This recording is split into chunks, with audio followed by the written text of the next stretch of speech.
Welcome to Material World, a format exploring the fascinating universe of EOS materials and powders. In this episode, we explore one of the most fundamental elements in additive manufacturing for metals, the material development.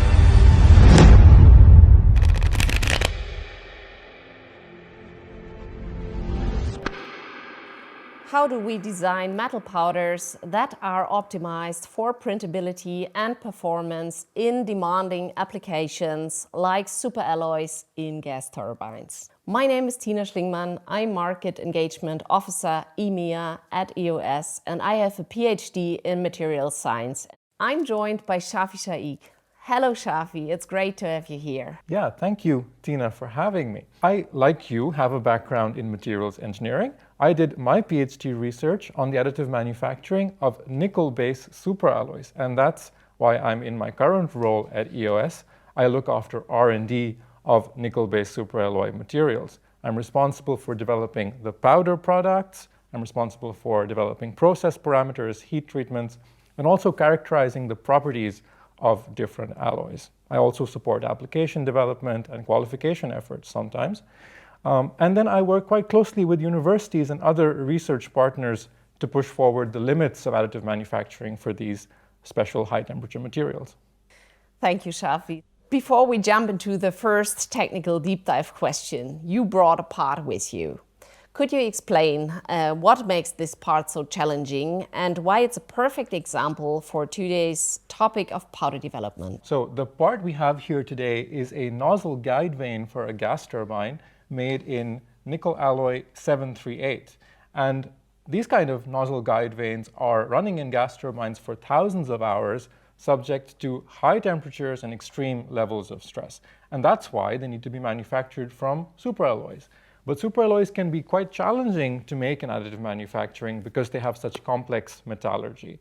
So that's why the whole starting point for the material, process, and application development is really the material and powder development for this special material. Shaafi, having that printed object in front of us now, but the raw material is actually powder. Let's start with the basics. Why is powder such a critical factor for additive manufacturing?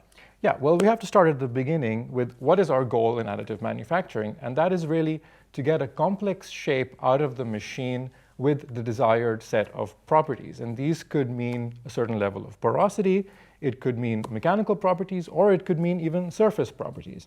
But to do this consistently, we need to control at least three factors in our manufacturing process. And the first one is, of course, the hardware, the EOS system. We have to control the process parameters, and we need to have good control over the powder as well. So powder is one of the three major factors that must be engineered to manufacture fit-for-purpose parts in AM. But I hear it's a triangle of hardware, process parameters, and powder, right? To the naked eye, all powders look the same, or at least very similar. But under the microscope, there's a huge difference between the individual powder particles. So when you engineer a metal powder for AM, what are the core characteristics you look at? Yeah, well, generally we can split the core characteristics into two parts. And the first one is the physical properties of the powder, and the second one is the chemical composition. Now, roughly speaking, the chemical composition of the powder needs to be kept very close to the composition that we want in the final part. But the physical properties of powder are much more complex, and they can also have a major influence on the suitability of the powder for AM, whether it works in our machines or not. So that's something we control in great depth. So some properties that we control can be the particle size distribution, like you mentioned, the morphology of powder particles, the moisture content of the powder, flow behavior, spreadability behavior, different kinds of powder density are measured. Even porosity within individual powder particles can actually be measured and is checked in our laboratory. Right, so much for material science. But as you know, today I work in sales, so I'm faced with the task of selling every day. So what about the cost? Does metal powder also play a role when it comes to cost per part calculation in additive manufacturing? Well, yes, it does, of course. So powder is a consumable. That means it makes up a portion of the cost.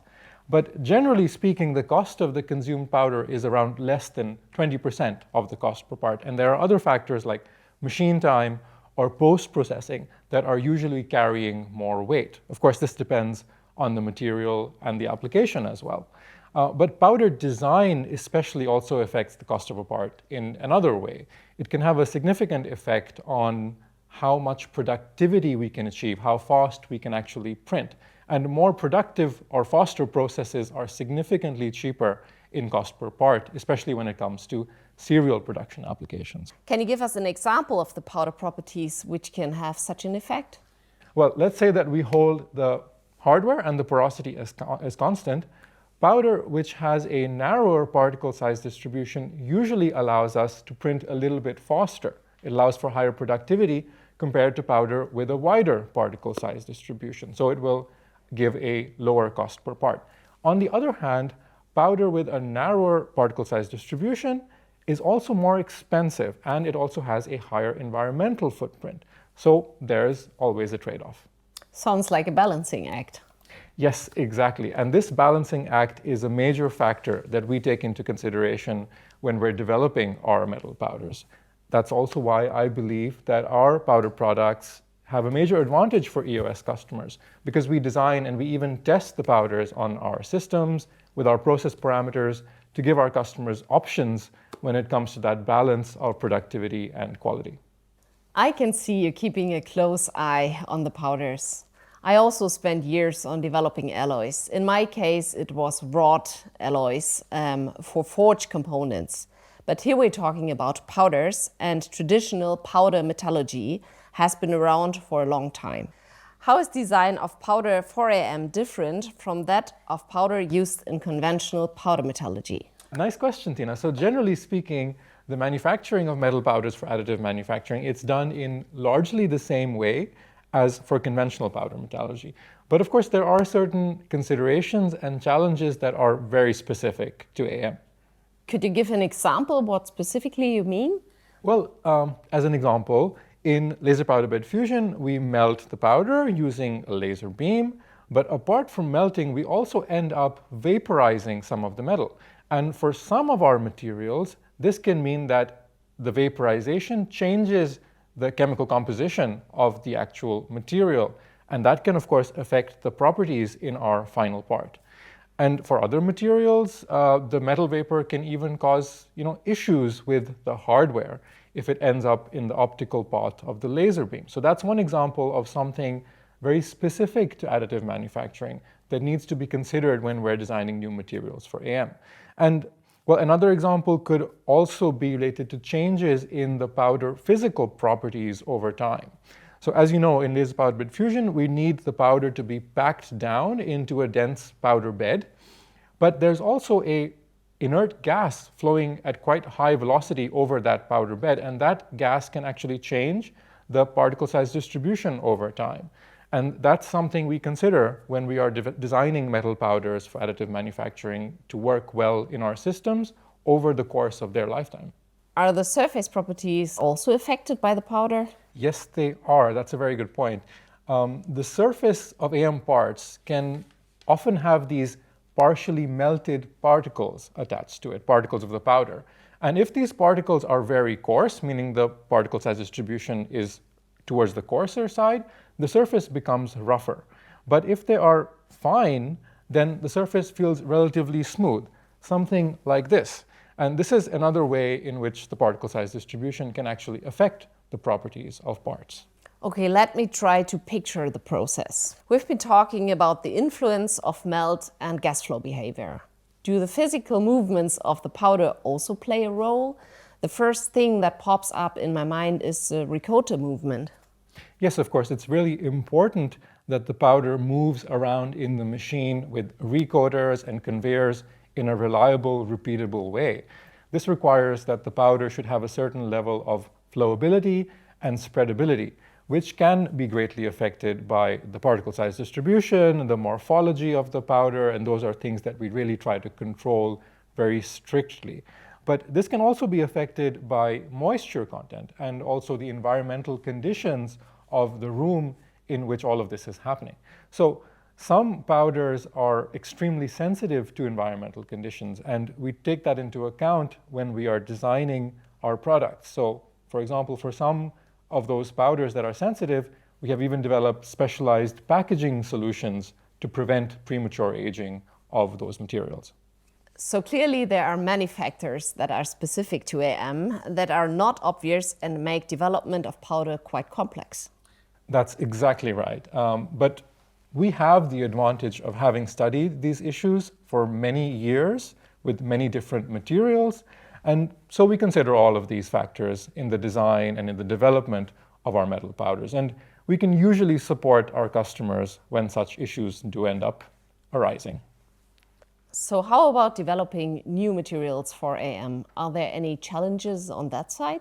Well, it really depends on the material. So many of the alloys our customers demand from us, they are inherited from conventional manufacturing processes. This means that they are optimized for cost or wrought processing, not for AM. And especially some nickel or aluminum alloys can be very difficult to process in AM. They can suffer from various kinds of cracking issues. And so we do put a great deal of R&D effort into adapting these materials for additive manufacturing. For example, modifying the compositions to change the solidification behavior and mitigate cracking, or changing the heat treatment recipes to reach the desired level of properties. And especially for your high temperature materials like superalloys, what additional considerations come into play? Well, superalloys are in general a very interesting group of materials to work with. And one challenging aspect of superalloys is that they have rather complex chemical compositions. They can easily have 10 or 12 different alloying elements in their compositions. For the most common superalloys, the compositions end up being standardized. But we've seen that the standards are usually too wide to really ensure consistent mechanical properties at the part level. This makes it even more important than normal to control the process parameters for consistent results. And superalloys are also really sensitive to impurities. Especially the high temperature properties, creep properties, for example, are really sensitive to part per million level impurities of elements like sulfur or lead. And yeah, even elements like nitrogen or oxygen, these can form inclusions in the material, which can degrade the properties of the final part. So we control all of these factors in multiple steps of our supply chain. We try to control these elements at a very low level to make sure the properties of the final parts are according to what we promise our customers.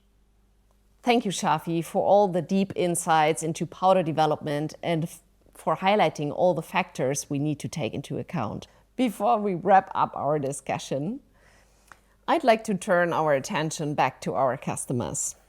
For engineers or buyers selecting powders for industrial use, what are the key criteria they should look at? Like I said in the beginning, our objective is really getting our desired part with our desired properties out of the machine.